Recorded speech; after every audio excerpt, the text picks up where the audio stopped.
Assalamualaikum warahmatullahi wabarakatuh. Sebelumnya, izinkan kami memperkenalkan diri. Perkenalkan, nama saya Salsabila Putri Larasati dengan NIM D5220052 dan rekan saya Rana Sukma Marani dengan NIM D5220077.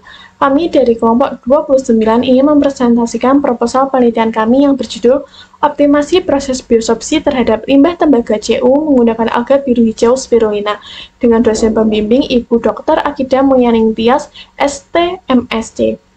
Pada presentasi kami kali ini akan dibagi menjadi dua, yaitu yang pertama pendahuluan yang berisi latar belakang, state of the art, rumusan masalah, tujuan penelitian, dan hipotesis.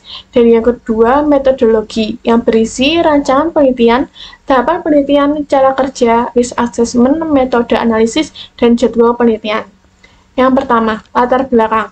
Limbah logam berat seperti tembaga merupakan salah satu isu yang membawa ancaman besar bagi lingkungan, terutama pada perairan.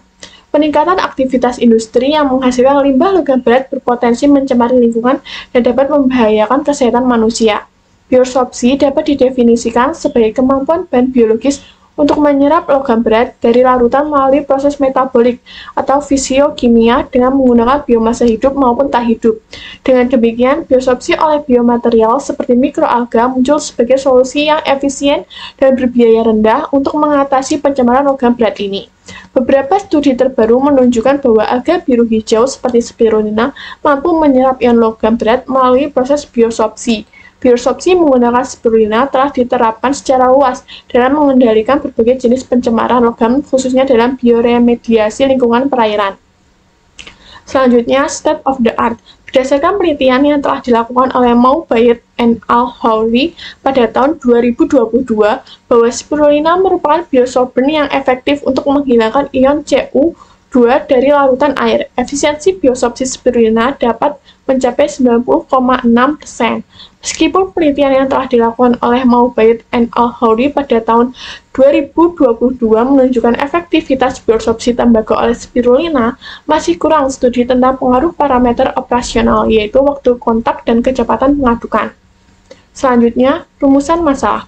Rumusan masalah dari penelitian kali ini yaitu bagaimana efektivitas spirulina dalam menyerap ion CU dan bagaimana pengaruh parameter kecepatan pengadukan dan waktu kontak terhadap optimasi biosopsi. Selanjutnya, tujuan penelitian dan hipotesis. Tujuan dari penelitian kali ini yaitu mengoptimalkan biosopsi dengan alga biru hijau spirulina menggunakan variasi waktu kontak dan kecepatan pengadukan. Hipotesis yang diharapkan dari penelitian kali ini yaitu kecepatan pengadukan dan waktu kontak yang tertentu menghasilkan efisiensi biosopsi. Selanjutnya, rancangan penelitian.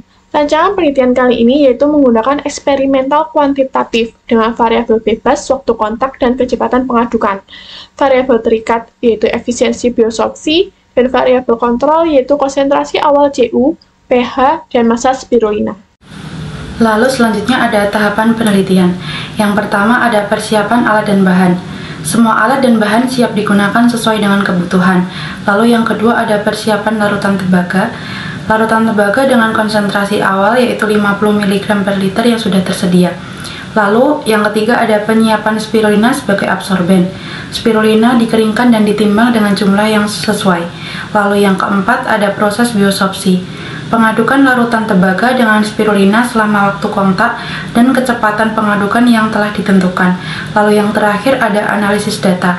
Konsentrasi tembaga yang tersisa diukur menggunakan spektrofotometer AAS dan data diolah menggunakan metode ANOVA untuk menentukan efisiensi biosopsi berdasarkan waktu kontak dan kecepatan pengadukan. Selanjutnya ada cara kerja. Pada penelitian ini terdapat dua cara kerja, yaitu yang pertama budidaya spirulina dan yang kedua ada proses biosopsi. Cara kerja yang pertama yaitu budidaya spirulina, dimulai dengan menyiapkan media budidaya berupa air deionisasi yang diberi nutrisi kalium nitrat dan diatur pada pH 8-10. Kultur spirulina sebanyak 20% dari volume media dimasukkan ke dalam wadah, lalu diletakkan di tempat yang terpapar dengan sinar matahari selama kurang lebih 6-8 jam per hari. Aerasi dipasang untuk menjaga sirkulasi nutrisi dan oksigen, dan suhu dijaga pada 25-35 derajat Celcius. Pemeliharaan dilakukan dengan memantau warna spirulina, menambahkan nutrisi jika diperlukan hingga mencapai pertumbuhan yang optimal. Panen dilakukan dengan penyaringan biomasa yang kemudian dibilas menggunakan air deionisasi, lalu dikeringkan dan disimpan ke dalam wadah kedap udara di tempat sejuk untuk menjaga kualitasnya. Lalu cara kedua yaitu proses biosepsi. Larutan tembaga dengan konsentrasi awal 50 mg per liter disiapkan ke dalam gelas beker 100 ml, kemudian ditambah spirulina seberat 1 gram. Larutan ini kemudian diatur pH-nya dengan menggunakan larutan HCl dan NaOH hingga mencapai pH 7.